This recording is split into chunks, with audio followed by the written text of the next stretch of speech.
Hello guys, and welcome to another video, and let's talk about lenses.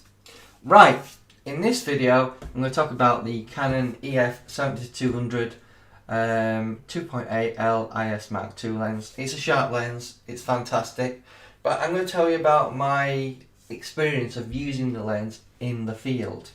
I do have a 2x teleconvert, which I did have on because I was photographing a medieval jousting event in Leeds in West Yorkshire, and I had problems when I had this on, and it wasn't that this isn't any good or anything like that, but the light levels were so bad. It was raining heavily, it was overcast, it was dark skies, didn't stop raining all day, and basically having the ability to take the teleconverter off and use the main lens as it is, a 70-200 2.8, probably saved the day in terms of keeping my shutter speed as high as possible while maintaining a low ISO number. And my ISO ranged from 400, 800, 1600 while I was trying to get high shutter speeds, because I was trying to get action, because it's obviously a sporting event. And I had the feeling that if I had the 100 to 400 f4.5 to 5.6 Mark II lens, the shots I would have got would have been terrible. Now, I was going to take my Sigma 150 to 600 f6.3 lens. I don't think any of those shots would have been usable from that lens, not because it's a bad lens or anything like that, because the light conditions were so poor.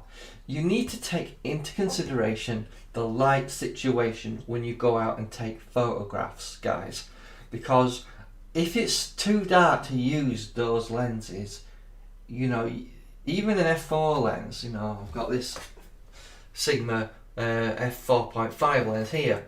I didn't even want to take that because when I looked at the sky, I thought it's too dark. I'm gonna get terrible results, And some cameras have high ISO performance. I just have like a 7D, and it doesn't have the best low ISO performance out there like the Mark II does. But I can only use what I've got, and it don't matter what cameras you've got at home. The best photos you can achieve are the ones when you've got a camera on you, whether that be an SLR, an iPhone, a point and shoot. Sometimes the best shot comes when you happen to just have the camera on you at the time. But I just wanted to talk about the 70-200. If any of you've looked at my reviews of the 100 to 400 Mark II lens, you will know that I wasn't happy with the autofocus speed. I can tell you that the autofocus with the extender on, in terms of the speed, I wouldn't say it's any slower than the 100 to 400 Mark II lens. In fact, my personal opinion is it's slightly faster, even with the extender on. But the advantage of this is you can always take the extender off and then just use the bare lens 70-200.